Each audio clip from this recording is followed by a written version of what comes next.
Hi, my name is Jeff Solheim, president of Solheim Enterprises, and welcome to our series on preparing to take a certification exam. The module you're watching now is just some general strategies that you may utilize when you're looking at questions on a certification exam. The first thing that I recommend when you read a question is the obvious, but use common sense. Let me explain what I mean in this question. So, a patient is identified as an eye donor. Ideally, how should the body be positioned while awaiting the procurement team? Now, if you look at the choices, you have prone position, head of bed flat, Trendelenburg position, or head of bed elevated 20 degrees. Some of you may already know the answer, but if you don't, let's just use what I'm going to call basic common sense on this question. Think about how many times you've cared for a patient who's died, and you've either kept them on the stretcher or taken them down to the morgue. Think about how you position most patients when you do that.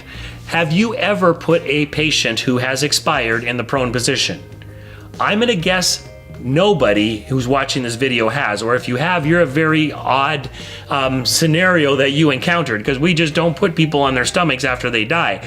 So there's no way that could be right, because how many people have you taken care of that ended up being cornea donors? So I'm going to say right off the bat, prone positioning, you can just knock it out, because it makes no sense. We don't put patients who have passed away on their stomachs. Head of bed flat?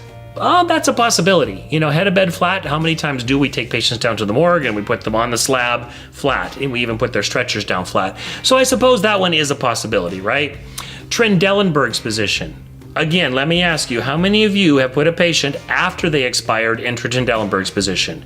I'm hoping none of you have. So it makes no sense that that would be the right answer, because how many of our patients are eye donors? And so if that were the case, we would have at least put some of our patients in Trendelenburg's. We don't. That one's obviously wrong. The last one, head of bed elevated 20 degrees. Many of you have probably put patients head of bed elevated 20 degrees after death, so that's a strong possibility.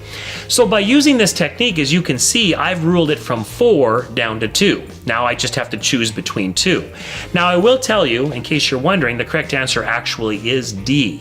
And the rationale is, by putting the head of the bed up, it helps to decrease some of the, or I should say increase some of the venous output.